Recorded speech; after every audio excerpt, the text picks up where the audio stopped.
Have you ever wondered what the media and big tech is hiding from you? Like massive stories that actually affect you in your life that they don't want you to see because they make the left and the Biden administration look bad.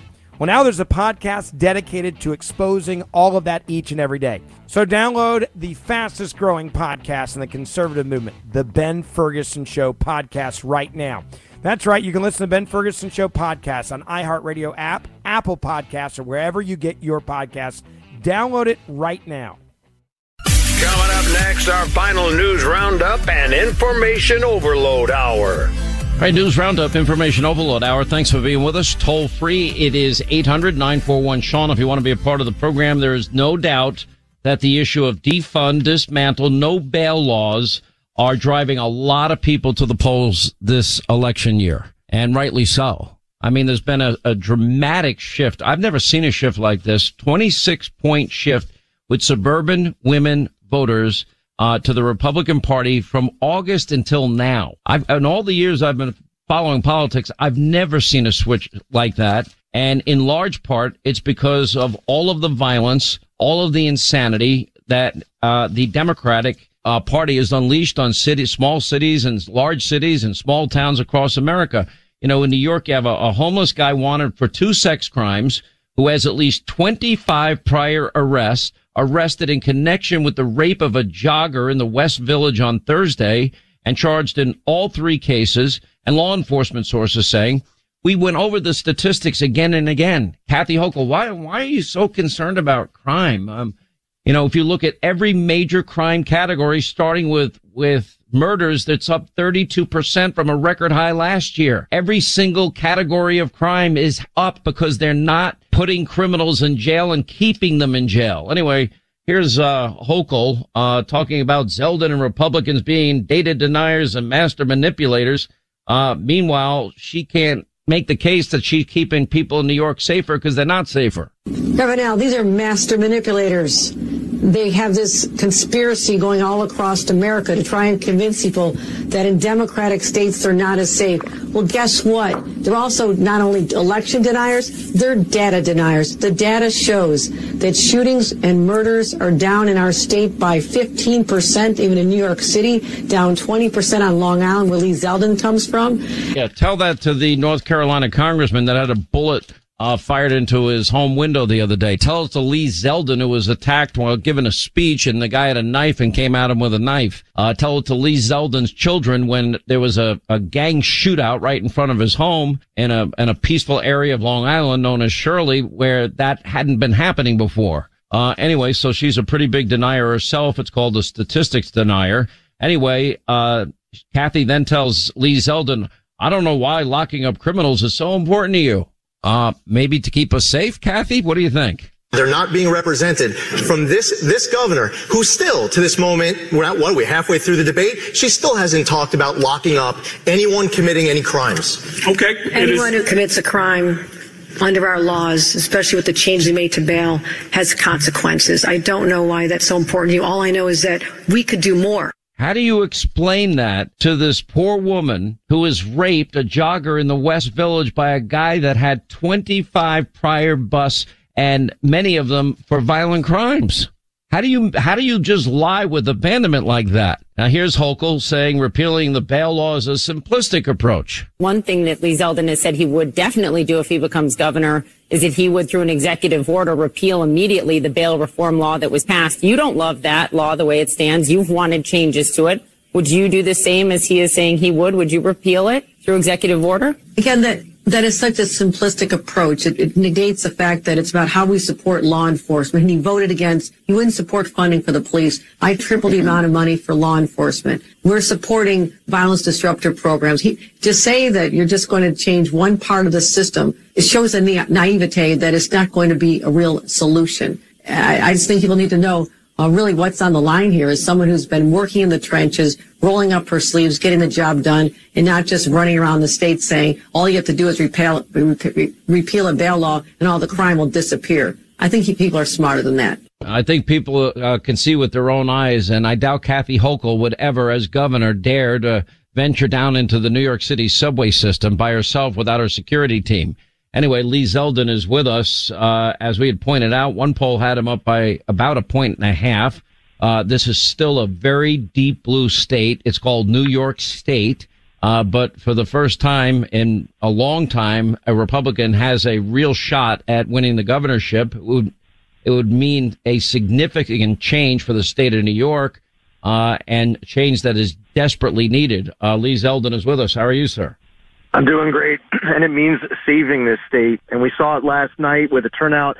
We had a rally with Elise Stefanik and others up in the capital region. Thousands of people came out to our rally while they struggled to get a couple hundred people in a rally with Hochul and Kamala Harris and Hillary Clinton and Tish James.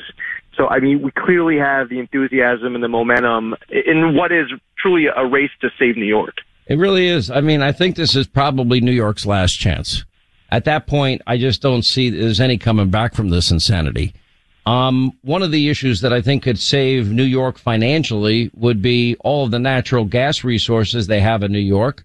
Do you think there's any appetite for the state legislature to save New York's economy and tap into it the way Pennsylvania has next door? There needs to be. And then New York should not have enacted the ban in the first place. This is a resource that's named after two New York towns, the Marcellus and Utica shales. And the people in the southern tier are looking across the border, and they're seen in Pennsylvania tapping into the same resource of the same shale. Republicans and Democrats actually working together on it, and they generate the revenue, they create jobs, they revitalize communities. By the way, I would bet my bottom dollar that probably Pennsylvania is drawing straight out of New York's resources because they're doing it and fracking so close to our border anyway. I totally believe that. And the southern tier is desperate to reverse the state's ban. We should reverse New York's ban on the safe extraction of natural gas. There are pipeline applications in Albany that should be getting approved, instead being delayed, denied. They're going in the wrong direction. They want to ban all gas hookups statewide. They want to get off gas-powered vehicles over the course of the next decade.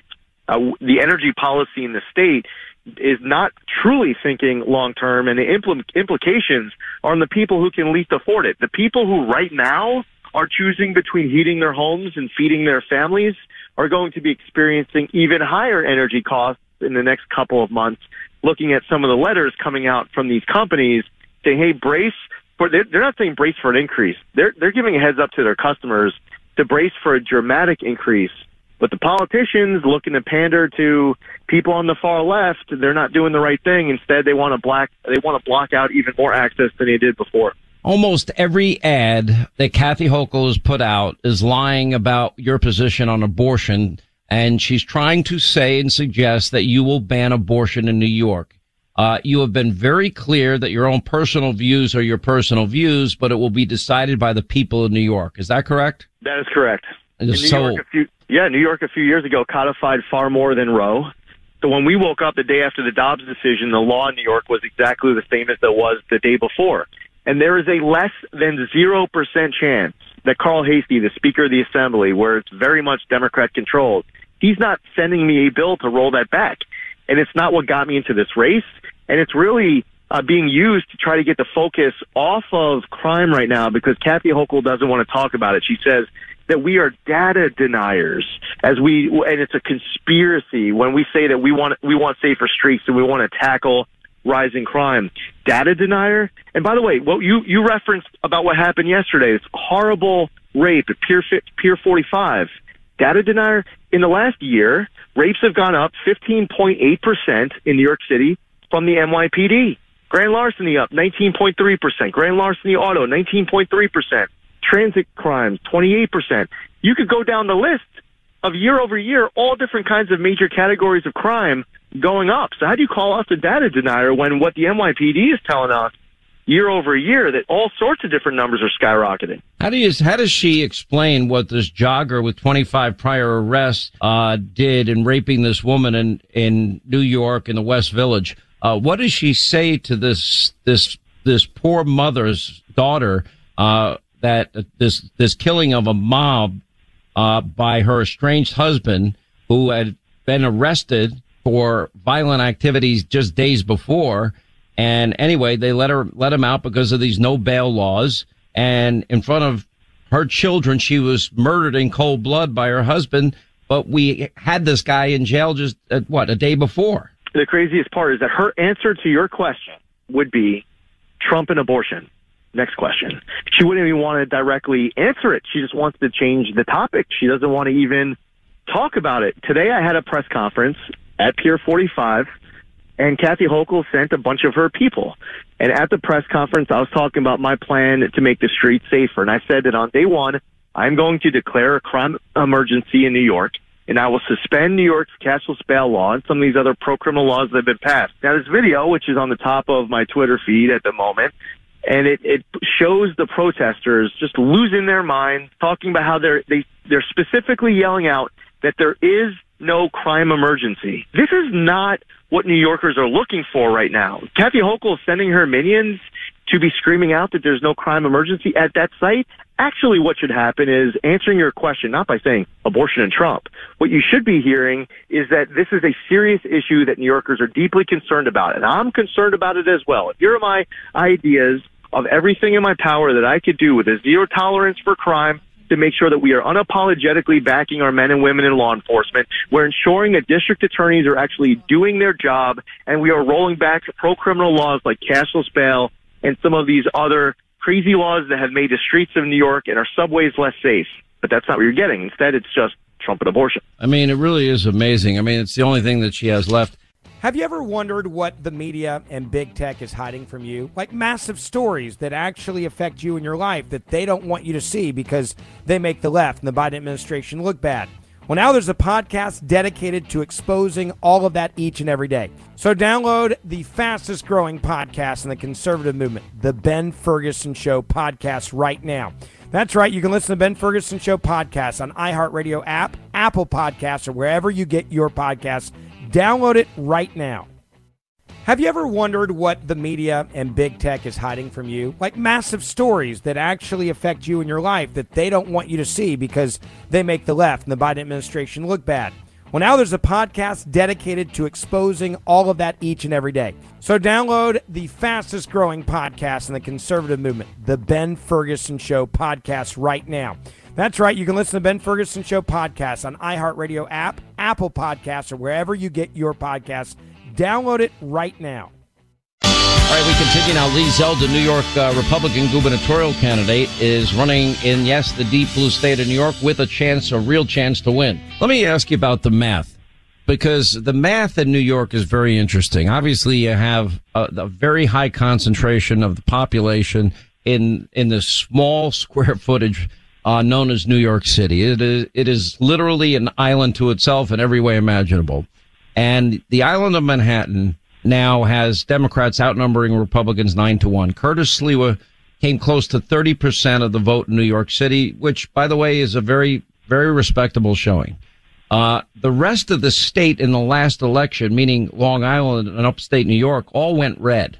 What percentage of the rest of the state do you need in terms of turnout, and what percentage of the vote in New York City, people fed up with crime on the subways, crime in the streets, no bail laws, defunding the New York Police Department by $1 billion, what percentage of the New York vote would you need mathematically to win this race? If we get less than 30% in New York City, we can't win. There's just no way to win this race. You get 30%, you're now in the game as long as you hit all of your marks everywhere else. But if you get 35% or more inside of New York City, then it starts to become very difficult to lose. Now, the polling has been showing us consistently in the 30s. Quinnipiac actually had it as high as 37%. We are reaching for the stars. I just came from an event in the Bronx, a former state senator who's a Democrat, a former state assemblyman who's a Democrat.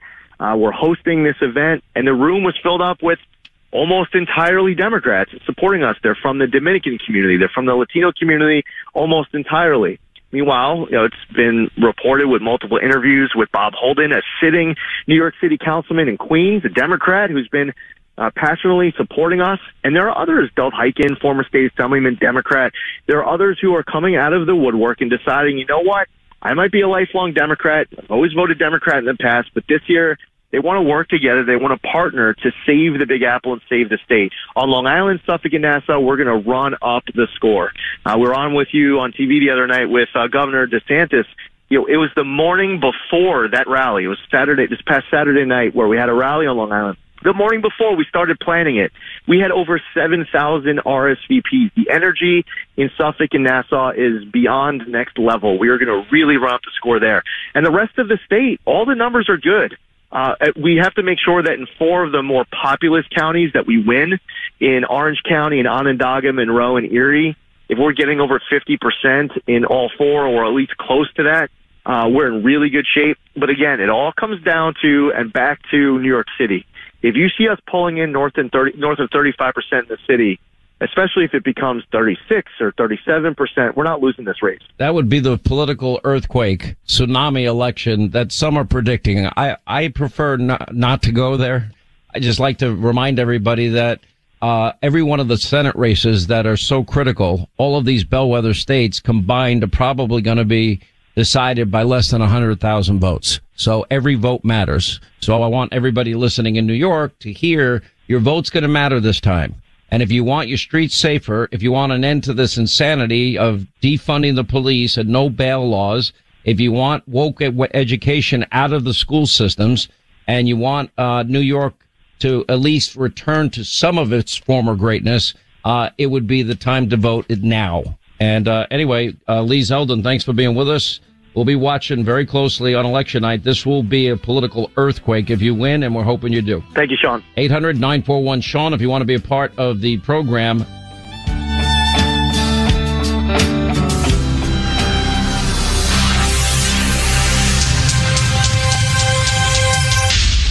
At 9 p.m., do you know where your president is? I don't know. Yep, he's sound asleep in his bed with not a care in the world. Must be nice, Joe. The rest of us will keep working. You're on the Sean Hannity Show. At 25 to the top of the hour, 800-941-SEAN if you want to be a part of the program. I don't call for people's firings. Nor do I really spend much time watching other cable networks than the one I'm on. And I'm working a big part of the day, so a lot of times the sound is just down. So they have this weekend show host named Tiffany Cross. Have you ever watched her show, Linda? I've only seen clips on like Mediaite. I have not. Anyway, listen to what she says about Governor Ron DeSantis. Tiffany, what do you think? One's got to go. I say Florida literally looks like the of the country, so let's get rid of Florida. Ron, are you saying castrate Florida of the country? Seriously, let's castrate Florida. Here's the problem. Ron DeSantis, whatever you want to call Florida man, he is so problematic. The people there passed Amendment 4, which gave returning citizens, those formerly incarcerated, the right to vote. He instituted a poll tax. He has done everything he can to keep black and brown people from the ballot. Mm-hmm. He traffics in stupidity and ignorance, and I just think they are a problem for the rest of the country. Let's get them out of there. I mean, you want to talk about radicalism on the left. She just got fired today. Why? I don't know. Nor do I really care. That's between her and MSDNC. Then at that hard-hitting news show, The View, you got Sunny Houston comparing white women voting for Republicans like they're just like roaches voting for Raid. But what's also surprising to me is the abortion issue. I read a poll just yesterday that white Republican suburban women are now going to vote Republican. Why? It's almost like roaches voting for Raid, right? It's think that's they're voting. No, it's insulting to the voter. They're voting against their own self-interest. Do they want to live in Gilead? Okay, so do we love in the hands? Do we love democracy or not? Because just saying that it's insulting to the voter. People make up decisions on what's right for their family. They actually are voting in their best interest. And they don't like your idiotic, imbecilic, defund, dismantle, no bail laws. And they don't like your woke education that you're forcing on their kids and indoctrinating their kids in school. And they don't like the record high inflation that is killing their family budgets. And they don't like record high gas prices either. And they actually believe that the president of the United States should enforce the laws on our border and not have open borders and facilitate human trafficking the way Joe Biden is. So they're kind of voting for their best interest, but, you know, why let facts get in the way? Then you've got the inflation denying caucus, if you will, the Democratic Party. This case is Joy Reid over at MSDNC. I mean, she's kind of almost, we have Joyless Behar. Joy Reid is not that happy either. She seems pretty mad a lot of nights. I'm not sure why, but anyway, here's what she's saying. Republicans are teaching people the word inflation for for political gain. What do you mean we're teaching them the word inflation? It's been part of the lexicon for quite a long period of time, but go ahead. You know what's so interesting, too, is that I have actually never heard a person who isn't an economist or works on CNBC. I used to do CNBC a lot as a guest. I actually used to do Larry Kudlow's show all the time, a couple times a week. And the only people I ever heard hear use the word inflation are journalists and economists, right? So that is not part of the normal lexicon of the way people talk. So it's interesting that Republicans are doing something they don't normally do, right? Which is not use the common tongue, right? Not use just common English to sort of do on their campaigns like they're doing with crime.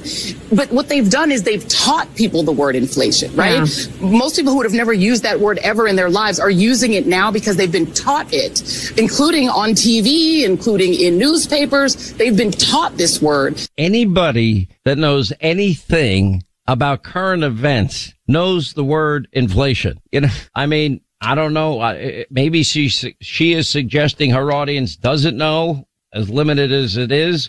I have no idea. But I can tell you, everybody listening to this show, long before Biden inflation, had heard the word inflation. I mean, and earlier we played, Ron Klain, the chief of staff, one final warning. And then we have Michael Beschloss. A GOP victory in the midterms will mean our children will be arrested and probably killed. Wow. They're very, very nervous. And of course, they're going to take away Social Security, Medicare, and veterans benefits. That's the latest talking point. It's all a lie. Some people criticize me for at times being repetitive, and it's all by design. The reason I remind you at the beginning of every election year that Republicans will be called racist, sexist, misogynist, homophobic, xenophobic, Islamophobic, now transphobic, that they want dirty air and water, that they want grandma and grandpa in a wheelchair to be thrown over the cliff by some prominent Republican of the day, is because that's what they always go to. Part of that playbook is they're going to cut your Social Security, Medicare, scaring the hell out of seniors, manipulating them when none of it is true, and they know it's not true. They know Republicans aren't racist too. They don't care. You have all these examples of all of these Republicans being targeted for assault, and this one congressman having his window shot in where his kids are, and his kids now have to be in hiding. Not a word basically about it.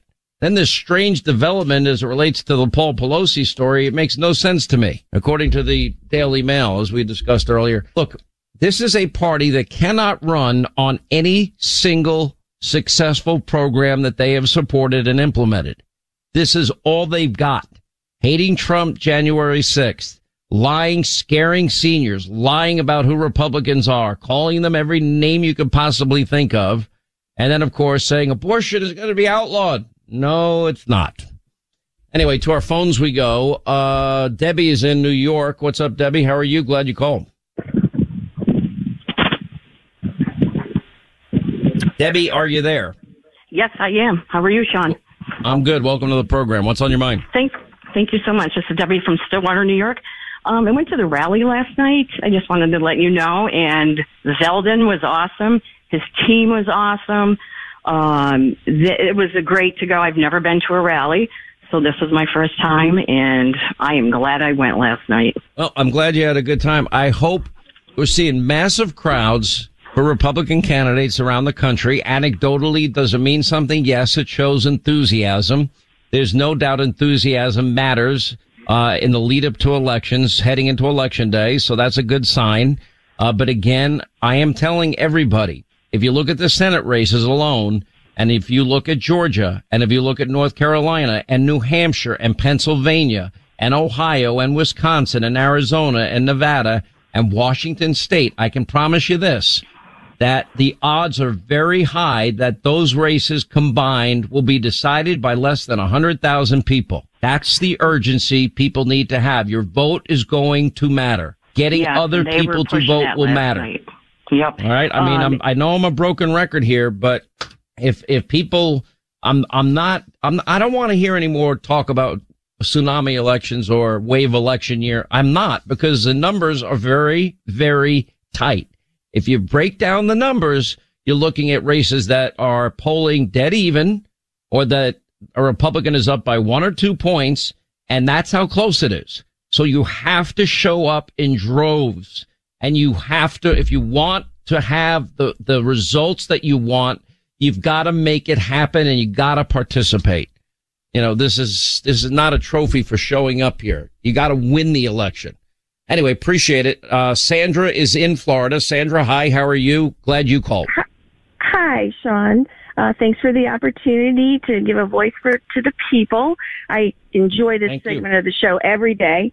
I just want to speak to the self-indulgent diatribe that we saw from our sitting president this last Wednesday. I know you don't want to hear the word tsunami, but I think that little ditty is going to just enhance the red wave, and it's going to be a red tsunami. People have to not be complacent. You have to get out and vote. I can't even wrap my mind around the fact that Fetterman is close, or even has been close, to Dr. Oz. I can't even wrap my mind how vilified Donald Trump or Ron DeSantis would have been if they had said the same exact things that our sitting president spoke to our nation. I am so incensed by the lack of civility, just the points that you speak to that are on mainstream media.